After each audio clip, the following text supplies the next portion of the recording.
The Wind Lab. The purpose of the Wind Lab is to think of a variable that might affect the force on a sailboat.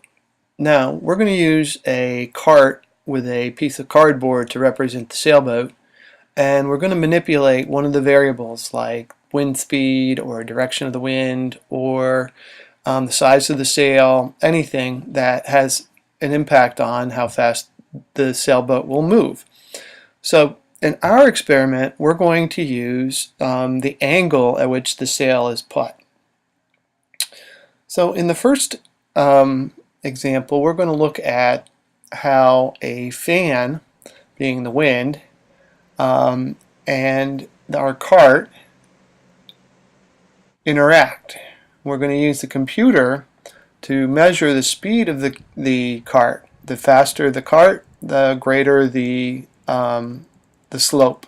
So in our example here, you see the slope is 0. It's a flat line. Since the cart didn't have a sail on it, that's kind of our control.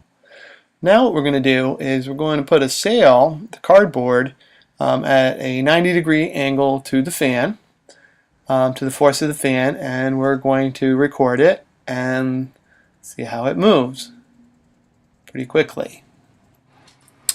Then we look at the computer and we see that the slope of the line goes up nice and cleanly. Then we're going to make a linear fit graph for the part of the graph that the cart was accelerating down the track, right there. And we see our answer is 0.706. Now we're going to put the sail at a 45-degree angle to the wind, and we're going to do exactly the same thing. We're going to blow it down the track. As it moves down the track, the computer records the data, and when we analyze it, we see that it is a little slower. Have to let the computer actually run the numbers because the scale is different, so it looks pretty steep, but it actually, when we do the numbers, find out that it's less.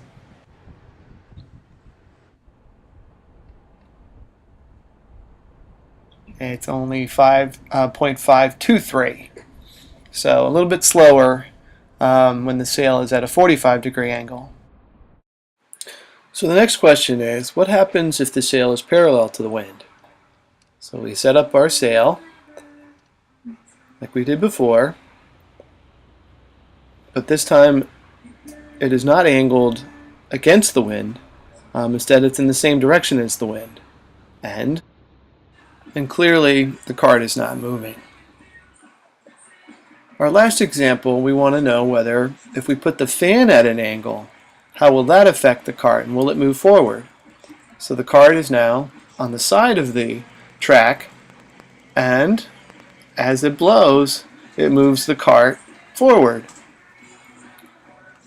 When we look at the data, once again, we see that it is scaled differently because and you can't read it, but it says 0.398. So a little bit slower than when it is behind. So finally, what did we learn? What did we discover when we changed the angle of the sail? How did it affect the speed of the cart? And what kind of applications in the real world can you discover from this?